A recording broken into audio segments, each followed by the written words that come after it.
उसे डर है कि एक बार जब वो चला जाएगा तो वो उनके जीवन से पूरी तरह गायब हो जाएगा। ये सुनकर तायहोंग तुरंत उसे खोजने के लिए जंगल की ओर दौड़ पड़ता है। बार बार पुकारने पर उसे आखिरकार उसकी आवाज़ सुनाई देती है। किम रास्ता भटक गई थी और उसके पैर में चोट लग गई थी।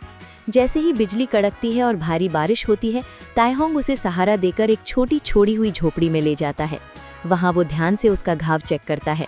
मध्यम रोशनी में उनकी आंखें मिलती हैं और उनके बीच कुछ अनकहा सा महसूस होता है। किम धीरे से उसे धन्यवाद देती है। वो स्वीकार करती है कि जब वो खो गई थी और डरी हुई थी तो उसकी आवाज़ सुनकर उसे तसल्ली मिली। इस पल में उसे एहसास होता है कि वो अपनी सोच से कहीं अधिक उस पर निर्भर है। उसके बारिश से भीगे कंधों को देखकर उसे याद आता है कि उसे बारिश के दिन पसंद नहीं है। तायहोंग समझाता है कि उसे बारिश से नफरत नहीं है, बल्कि उन यादों से है जो ये लाती है, उस इंसान की याद जिसे वो कभी नहीं देख सकता। किम समझ जाती है कि उसका मतलब उसके भाई से है। उसकी उदासी को महसूस करते हुए वो एक वादा करती है। अब से जिस भी दिन उसके पास छाता नहीं होगा वो उसे फोन कर सकता है। ये वादा उसके दिल को छू जाता है। कैंपिंग के बाद वे वुजू के साथ घर लौटते हैं। अचानक युनसंग उन्हें बिल्डिंग के गेट पर मिलता है। वो परेशान था क्योंकि किम ने अचानक फोन काट दिया था। जब उसे पता चलता है कि किम गिर गई थी तो वो उसे अस्पताल ले जाने की जिद करता है। उसका शुक्रिया अदा करने के लिए किम अगले दिन उसके साथ डिनर करने के लिए मान जाती है। घर पर तायहोंग चुपचाप उसकी चोट के लिए दवा तैयार करता है। उसे युनसंग के साथ देखकर तायहोंग को अच्छा नहीं लगता। अगले दिन किम वुजू के साथ युनसंग से मिलने जाती है। जाने से पहले वो देखती है कि बारिश में भीगने की वजह से तायहोंग को जुकाम हो गया है। फिक्र होने के बावजूद वो इसे मामूली बताता है और उसे जाने के लिए कहता है। लंच के दौरान युनसंग समझदारी दिखाते हुए वुजू के लिए बच्चों वाला खाना ऑर्डर करता है। वो कहता है कि किम ऑफिस में उससे बचती है और उससे गुजारिश करता है कि वो उसे पहले की तरह अपना सीनियर ही समझे, बॉस नहीं। इसी बीच घर पर तायहोंग को पड़ोसी के बच्चे से वो फोटो मिलती है जो उसने कैंप में खींची थी। उस फोटो में किम को देखकर और बारिश में किए गए उसके वादे को याद करके तायहोंग का दिल खुश हो जाता है। उस शाम उसका बुखार बढ़ जाता है। बीमारी की हालत में उसे अपने अकेलेपन के दिन याद आते हैं, लेकिन जब वो आंखें खोलता है तो वो किम को अपने पास बैठा पाता है। इस बार वो अकेला नहीं है। उसे देखकर तायहोंग अब अपनी भावनाओं को नहीं रोक पाता और आखिरकार अपने प्यार का इजहार कर देता है। यहाँ एपिसोड 5 खत्म होता है। एपिसोड 6 की शुरुआत में किम दो तरफा उलझन में फंसी है। पिछली रात तायहोंग ने अपने दिल की बात कह दी थी। उसने बताया कि किम उसके जीवन की पहली इंसान है जिसने उसे कभी निराश नहीं किया। उसकी सच्चाई देखकर किम पूरी तरह घबरा गई थी। किस्मत से दरवाजे पर दस्तक की वजह से उनकी बात बीच में रुक गई और किम को वहां से निकलने का बहाना मिल गया। वो पड़ोसी थी जो कुछ खाने का सामान लाई थी। बातों बातों में पड़ोसी ने बताया कि सबको पता चल गया है कि किम और तायहोंग पति पत्नी नहीं बल्कि रिश्तेदार हैं। इससे माहौल और भी अजीब हो गया और किम ने जल्दी से पड़ोसिन को विदा किया। अंदर तायहोंग आईने के सामने खड़ा होकर किम के सामने अपने दिखने के अंदाज को लेकर काफी सजग हो रहा था। अगली सुबह उसने किम और वुजू को सोफे पर सोया हुआ पाया। उसने चुपचाप पर्दे डाल दिए और उन्हें कंबल उड़ा दिया।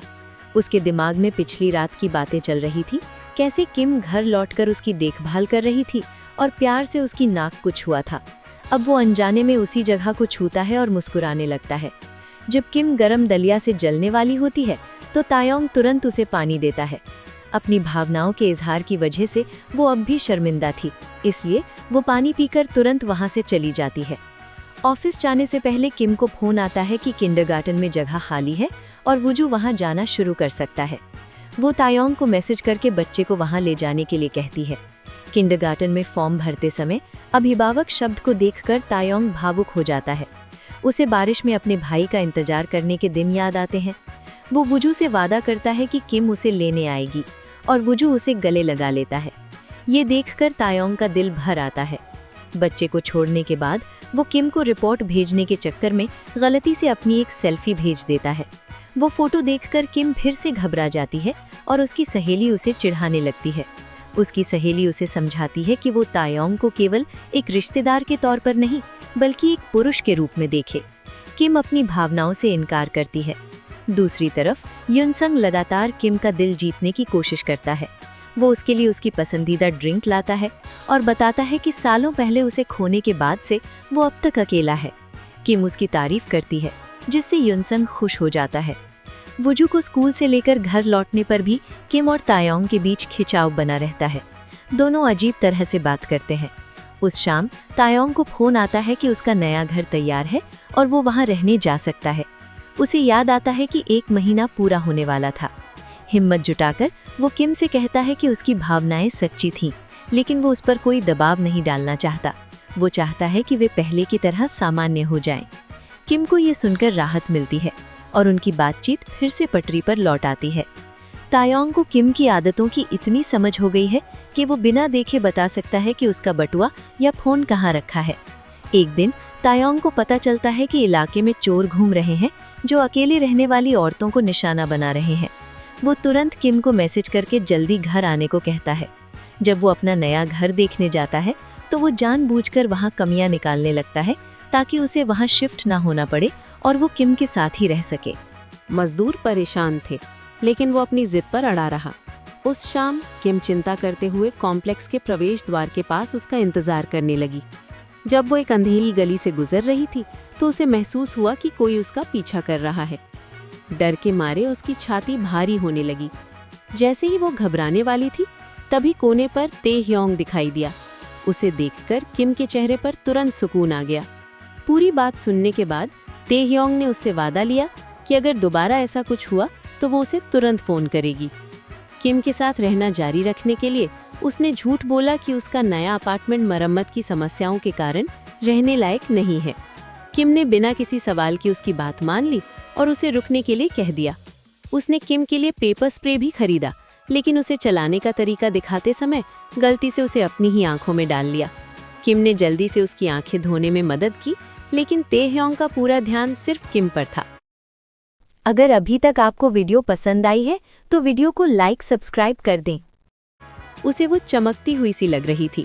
जब बाथरूम से निकलते समय किम का पैर फिसला तो उसने उसे थाम लिया। दोनों के दिल एक साथ धड़कने लगे। बाद में कंपनी के काम के दौरान विजुअल टीम आई और पता चला कि फोटोग्राफी असिस्टेंट तेह्योंग ही है। ऑफिस में फिर से गॉसिप शुरू हो गई, क्योंकि बहुत से लोग अब भी उन्हें कपल मानते थे। तेह्योंग ने इससे इनकार नहीं किया, लेकिन किम ने तुरंत दूरी बना ली। युन को थोड़ी जलन हुई और उसने तेह्योंग के काम करने के तरीके की आलोचना की। तेह्योंग ने भी किम के साथ अपनी नजदीकी जताकर पलटवार किया। जवाब में युन ने उसके सामने ही किम के होठों से खाने का टुकड़ा हटा दिया। हार न मानते हुए तेह्योंग ने सरेआम किम से पूछा कि क्या वो पिछली रात उसके साथ बहुत ज्यादा करीब था।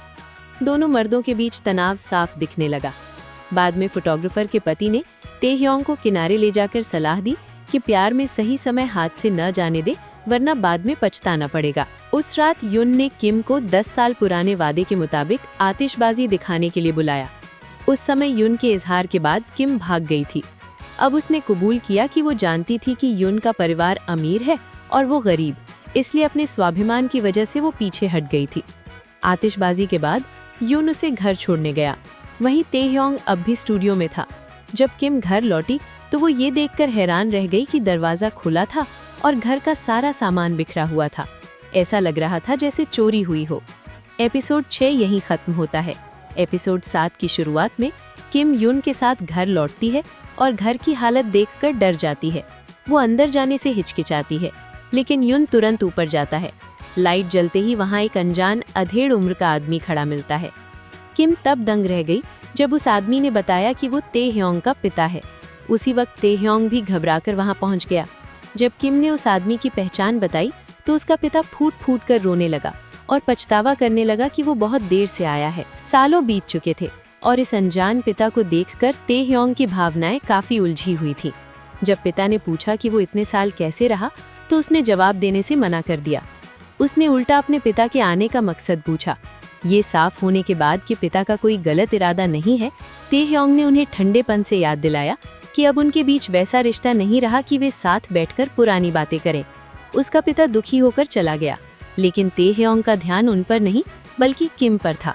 ये देखकर कि अफरा तफरी में किम की हथेली छिल गई है, उसने बड़े प्यार से दवा लगाई।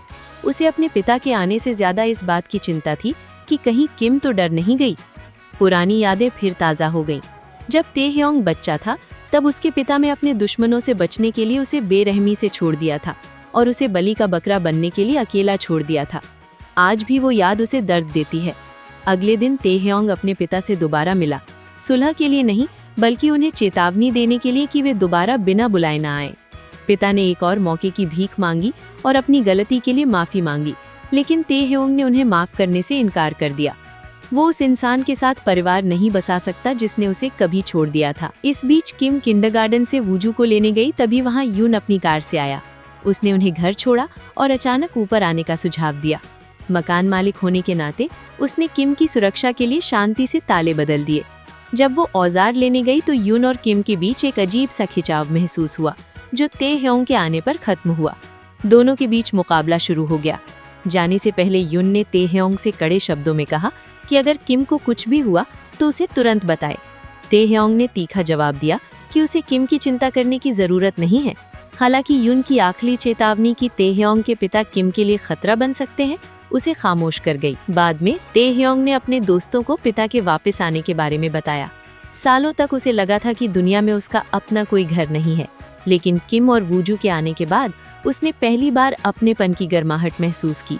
चेतावनी के बावजूद उसका पिता कुछ दिनों बाद फिर से उसी इलाके में आया। किम की मुलाकात उनसे हुई और हिचकिचाहट के बाद उसने अपने पोते को गोद में लेने दिया। बुजुर्ग ने अपना गुनाह और अपनी तड़प बयान की। किम ने उन्हें सांत्वना दी। जब ताेह्योंग को इस मुलाकात का पता चला तो वो नाराज हो गया। उसे ये मंजूर नहीं था कि किम उसके पिता का बचाव करे। उसकी नज़र में वो धोखा खाया हुआ बेटा था और वो चाहता था कि किम पूरी तरह उसी का साथ दे। ऑफिस में किम एक बड़ी मुसीबत में फंस जाती है।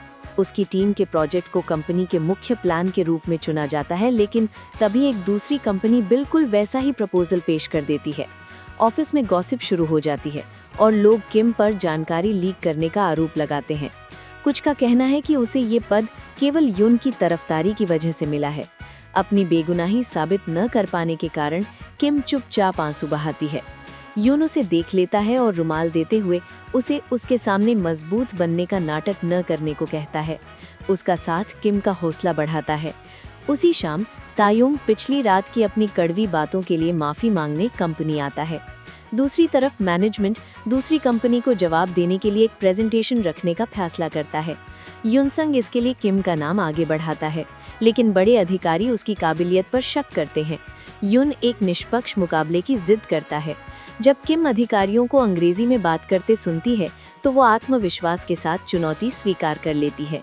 रात में युनसंग उसे घर छोड़ते वक्त खुद तैयारी कराने की पेशकश करता है, पर किम मना कर देती है क्योंकि वो अपने दम पर सफल होना चाहती है। जब वे घर के बाहर बात कर रहे होते हैं तब तायोंग वहां वू को लेकर पहुंचता है। युन को किम के साथ देखकर वो उदास हो जाता है। अचानक युनसंग सबके सामने किम से डेट पर चलने के लिए पूछता है। युन के जाने के बाद तायोंग किम से सीधे पूछता है कि क्या उसे अब भी अपने पहले प्यार से लगाव है। किम बिना जवाब दिए अंदर चली जाती है। रात भर वो दो मर्दों के बीच उलझी रहती है। एक तरफ युन उसका ख्याल रखता है तो दूसरी तरफ तायोंग बिना शब्दों के उसका साथ देता है। जब तायोंग को ऑफिस की अफवाहों का पता चलता है तो वो किम की मदद करने का फैसला करता है। वो अपनी फोटोग्राफी प्रोजेक्ट के बहाने किम को स्टूडियो बुलाता है ताकि वे साथ मिलकर मार्केट फीडबैक ले सकें। मजबूरी में वे बच्चे की देखभाल के लिए तायोंग के पिता को बुलाते हैं। दादा और पोते को साथ देखकर तायोंग को अच्छा लगता है। प्रेजेंटेशन की तैयारी के दौरान किम को कई नई बातें सीखने को मिलती हैं। बारिश होने पर तायोंग उसका हाथ पकड़कर उसे सुरक्षित जगह ले जाता है। किम घबराकर अपना हाथ हटा लेती है। किम उससे कहती है कि भविष्य में चाहे जो हो वो हमेशा उसके साथ खड़ी रहेगी। अगले दिन किम की मेहनत रंग लाती है और वो प्रेजेंटेशन जीत जाती है। खुशी में तायोंग केक लेकर किम को सरप्राइज देने पहुंचता है, लेकिन वहां वो देखता है कि युन पहले से ही किम के पास छाता लेकर खड़ा है और फिर से अपने प्यार का इजहार कर रहा है। यहाँ एपिसोड 7 खत्म होता है। एपिसोड 8 की शुरुआत में एक पिता 20 साल बाद वापस आता है और अपनी गलतियों का प्रायश्चित करना चाहता है। युनसंग के इजहार से किम दंग रह जाती है। तायोंग घर पर केक के साथ उसका इंतजार करता है, लेकिन जब उसे पता चलता है कि किम युन के साथ है तो वो निराश हो जाता है। डिनर के दौरान युनसंग किम से 3 डेट्स का मौका मांगता है और किम मान जाती है। किम परेशान है कि वो तायुंग के साथ सहज महसूस करती है, जबकि युन के सामने वो हमेशा खुद को बेहतर दिखाने की कोशिश करती है। उसकी सहेली उसे समझाती है कि दिल अक्सर दिमाग से पहले फैसला कर लेता है। बाद में जब किम घर आकर तायुंग का लाया केक खाती है तो तायुंग खुश हो जाता है। अगले दिन तायुंग को अपने पिता की तरफ से मिला प्यार महसूस होता है। कहानी के अंत में बीमा एजेंट बताते हैं कि किम और तायुंग को दुर्घटना बीमा के रूप में बड़ी रकम मिलने वाली है, जिसे सुनकर किम राहत के बजाय गहरे दुख में डूब जाती है। अगर आपको कहानी पसंद आई तो सब्सक्राइब और लाइक करें ऐसे वीडियो और देखने के लिए।